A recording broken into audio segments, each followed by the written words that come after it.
So, just to clarify before this video starts, I would like to say I am not going to be subtitling the whole thing. It will not have subtitles. There will be the text in the description so you can read along, but I'm not going to subtitle the whole video. I will subtitle the dialogue, but I'm not subtitling the whole video.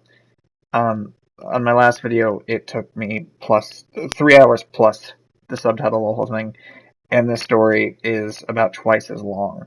So I'm not going to do that to myself and spend 6 hours subtitling. So enjoy the video. Uh, yeah, hope you enjoy. It's been years since the Circum-Pacific War, an event that I don't think I could forget even if I wanted to. And to be honest, I don't think I've ever had a happy day since then. Honestly, the last moment I could think of that I was happy was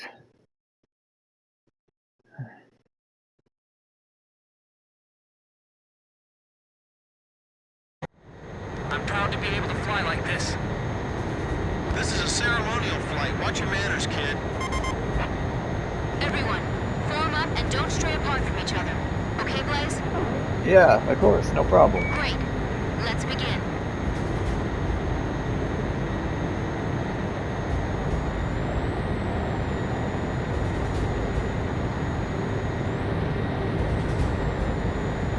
It's time. Begin your ceremonial flight. Alright, Nagase, you take the lead. Good luck. Don't worry, I'm right behind you.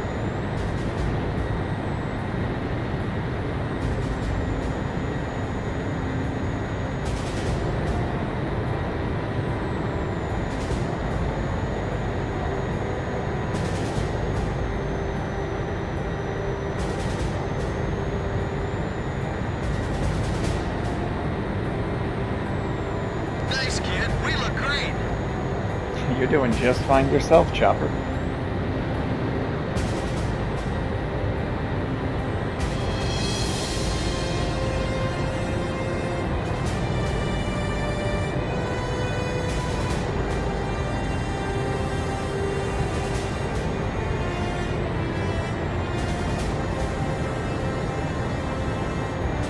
We're keeping this formation pretty tight.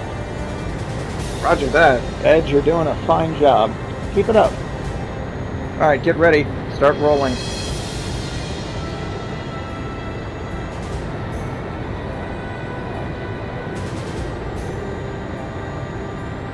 Damn fine job, guys. Good job.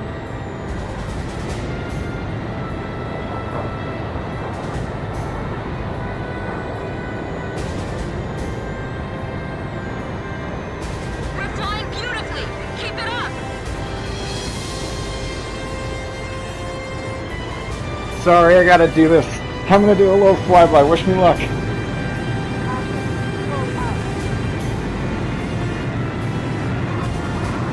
This marks the end of your flight. Good work, War Dog. I wouldn't expect any less from this group. We were really smooth up there.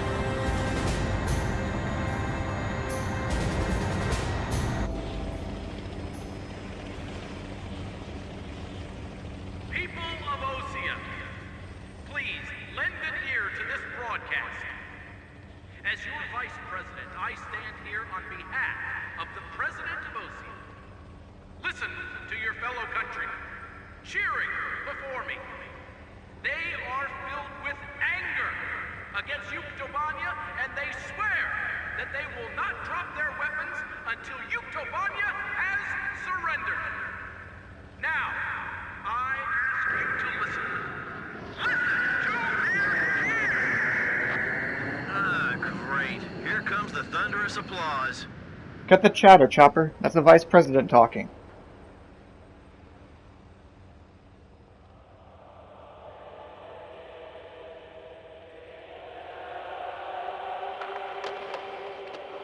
Wait, that song! Citizens, please stop this.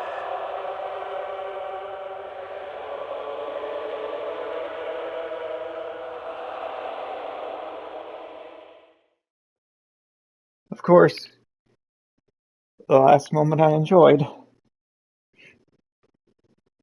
Had to be one of the worst days of my life.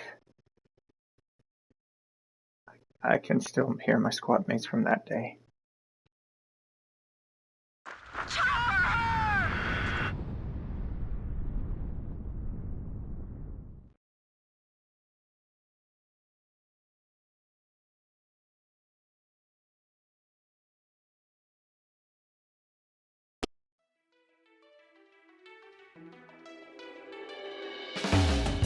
Headlines hit all over the world about how an Ocean spacecraft saved the entire world from the second coming of the Ulysses disaster, stopping meteorites from covering the surface of the world.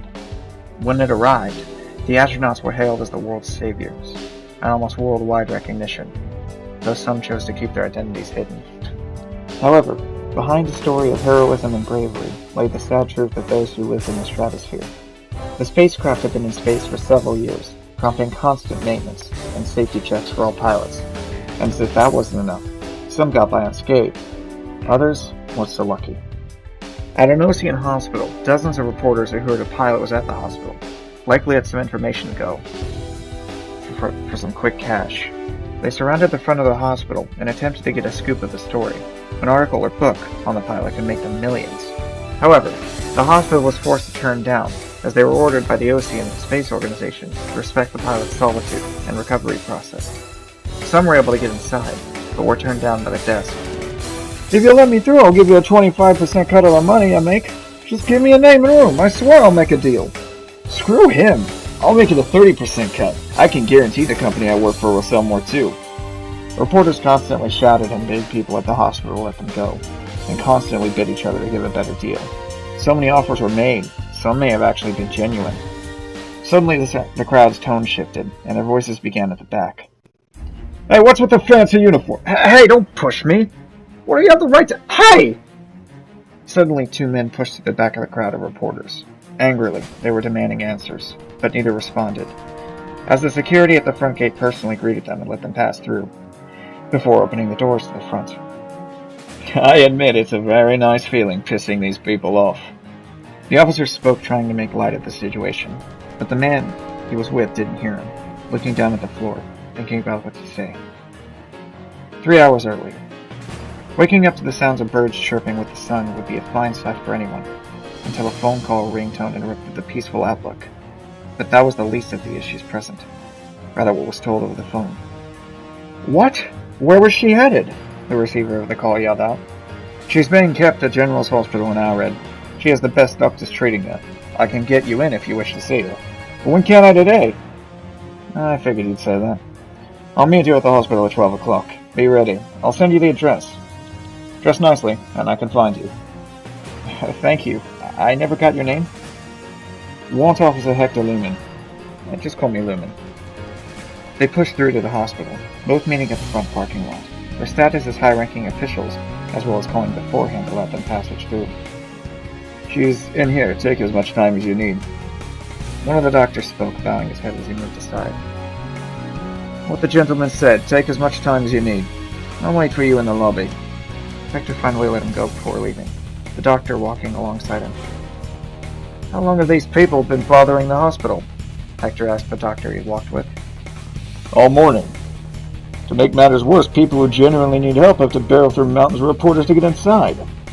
One man had an asthma attack while trying to get in." Hector was frustrated at people's greed. They blocked out the entrance to an essential hospital, all because they wanted to spin a story from someone who had saved them alongside the rest of the planet, when said person had to make a recovery from 7 years in space. Not like it mattered. After what he planned, he exited through the front entrance with the crowd asking questions. But before he continued, he took out his phone and snapped a picture. "What the hell? What was that for?" "We didn't give you permission to take a picture," the reporter at the front asked angrily. "Have to remember your faces. Blocking off a hospital entrance is illegal, and I'll have you know that only those who are permitted to see the pilot are allowed to visit. These orders are personal by those at higher rank, and even higher than a rank than me. You can go in there, and you'll be caught by security camera. With who gave me these orders, I don't even want to know what will happen to you. Paint an especially bad precedent for whoever you work for. You'll be fired without question." "Well then what the hell do we do? We have a job, you know." A young reporter to the left spoke. Considering the massive crowd of sheep that I see, and the fact that you saw 2 high-ranking officials enter the hospital, I'd say you have quite a bit to write about. You may want to hurry and get that published. A bunch of the same story, and only the earliest ones will see the light of day. Hector spoke with a calm yet sharp tone, one that everyone could hear in the crowd in an instant. The crowd in the back ran to their cars, and more followed soon after. As the group dispersed, most were left in the open, and without a huge crowd to follow, others left too. Eventually, all of them practically disappeared. Sheep attitude, nothing more annoying, Hector remarked by himself. But his day was not done, for 2 more guests were coming. Inside the hospital was Blaze, former leader of Warlock Squadron in the Circum-Pacific War. He sat outside the room thinking of what to say, or at least he tried. Thoughts overcame his mind. He wondered if it was his fault that she went to space. Could he have said something differently that night? Could he have convinced her not to go? You what? He shouted in shock, questioning if he heard her correctly. I told you, I accepted Harling's proposal. I'm going to be doing training. Then they'll send us up to the space elevator to deal with Ulysses. She spoke with a sure, unregretful response. How long will you be up there? What will happen when you come back, Kay? I don't know, and it doesn't matter.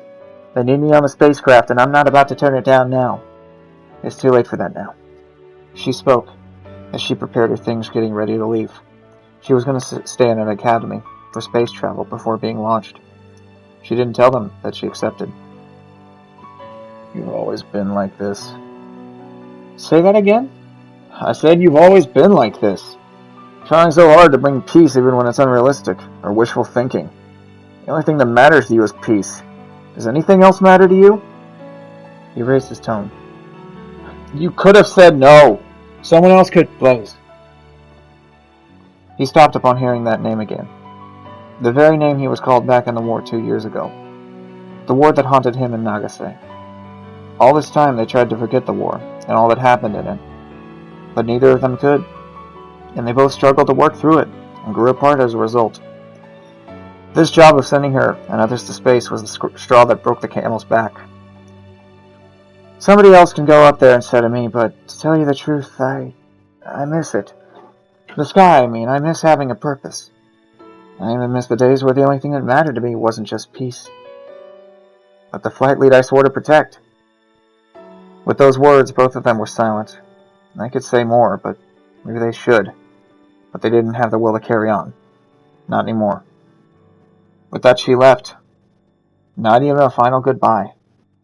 Blaze sat there wondering if he should even go in. Luckily, he got snapped out of his thoughts. Good to see you, kid. Blaze heard that voice and started to smile.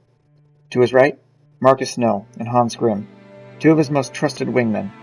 As long as he had them, he'd fly to hell and back. Glad to see you're still holding up, Captain. Hans spoke chipper. Likewise, you 2.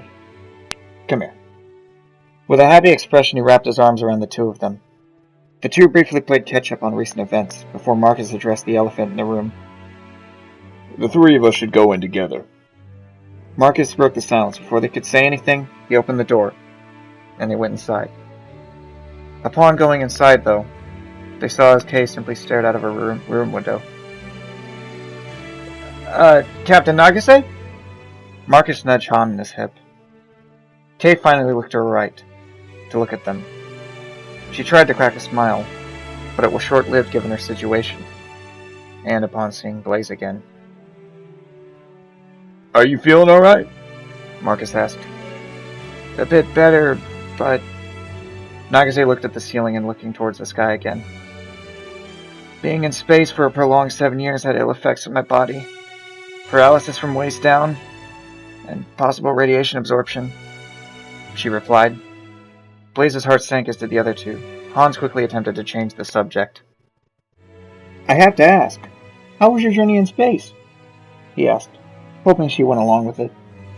Beautiful. Finally escaping to space was an incredible feeling. Nothing more peaceful than when I first entered the stratosphere. Blaze took note and escaped. Also, I hear a war ended the day I came back. Blaze took the opportunity to finally speak to her. after 8 years of silence between them. Osi and Aruja got into a fight over the space elevator. Fighting got so bad both sides simultaneously tried to destroy each other's satellites. The amount of space debris destroyed hundreds of other satellites all over the globe, and in chaos happened all over the world. The three of us hunkered down together during that nightmare. At least it's starting to settle. Kay heard most of this, but there was one last question she had. What happened to Harling? Marcus spoke up. He was captured and killed in a rescue operation. He was shot down by a drone, and an Osean fighter was accidentally blamed. Nagase could no longer bear it. Losing the ability to walk, the man who inspired her gone, and even worse, she may even have radiation poisoning. She covered her face with her hands. I'm sorry, but can you three leave me alone now? Blaze responded to her. We'll revisit soon. He knew that him saying it brought no comfort, and the three of them left awkwardly. Hector waited outside, and he could tell it wasn't easy for them, judging by their facial expressions. Anything you three need? He asked, politely. No, I think we're fine, Blaze replied. However, I have a question. You wouldn't have come out here just to let us talk to our squad mate. You have a motive of some kind. Blaze questioned, and his expression no longer had the friendliness he did previously. I'll talk to you about it whenever you wish. For now, get some rest. It's been tough for all of you. Later that day. Hey, buddy! It was a warm yet windy day, and Blaze had to calm down after everything that had transpired. So he went to his favorite place to relax. Sorry I haven't come by in a while. Let's just say the world went to hell and I had to hang around the squad.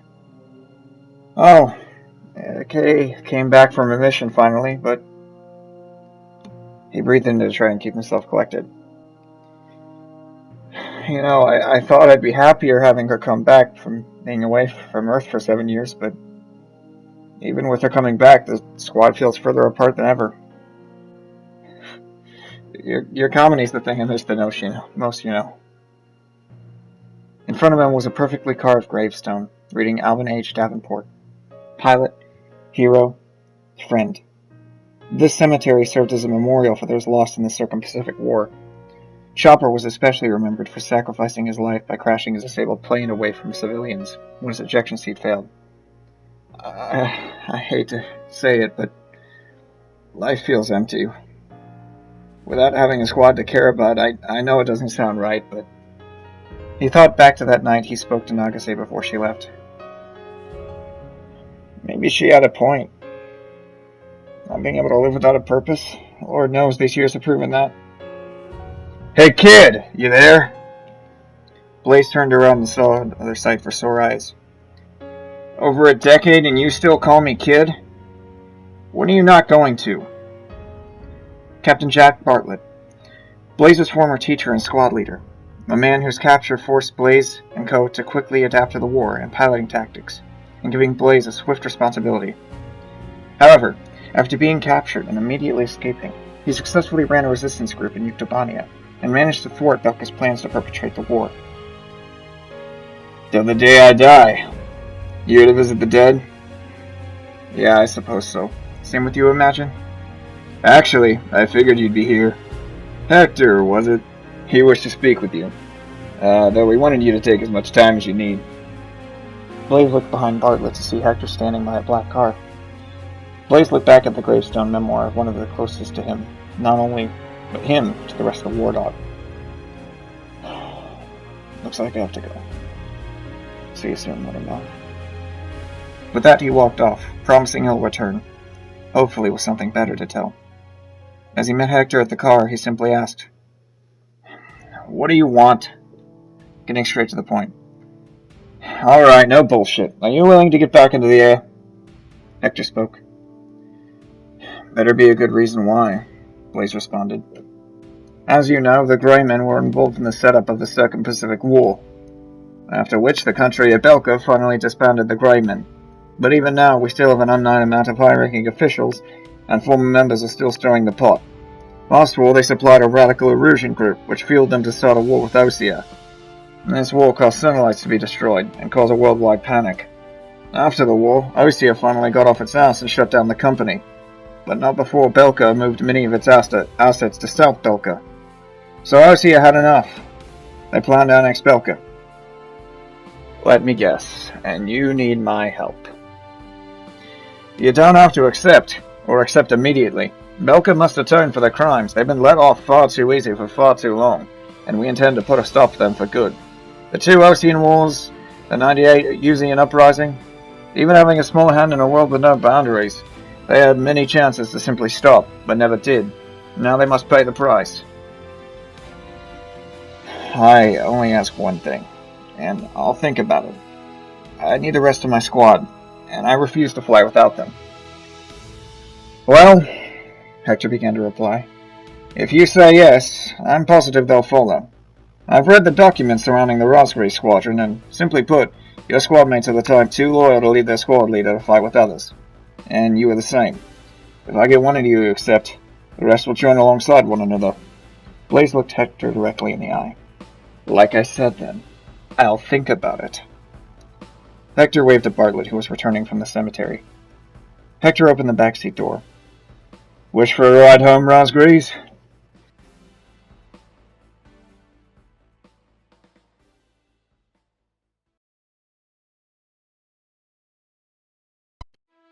Whew, okay, good lord above, that took a while.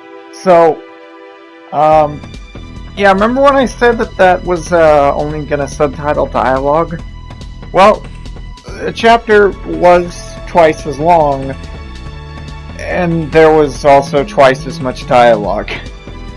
It took as long, if not longer, than the Mobius episode to subtitle that. So, I was gonna do the Talisman chapter next. Yes, there is a Talisman chapter. But I'm not doing that next. I'm gonna do something else next. I'm gonna do the continued Cypher chapter next. That's like basically an extended version of the extra scene in the Mobius chapter. So I'll do that next. That'll probably be like a 5-minute video at most. And probably 20 minutes of subtitling, I hope. Because, good God, was that long. I mean, I really did not expect it to go on that long, but I mean, at least the quality's there, hopefully. It seems fine. So, yeah, I hope you enjoyed this. The Cypher episode will be what's next. Yeah. Stay frosty, and the price is right. Good day or good night.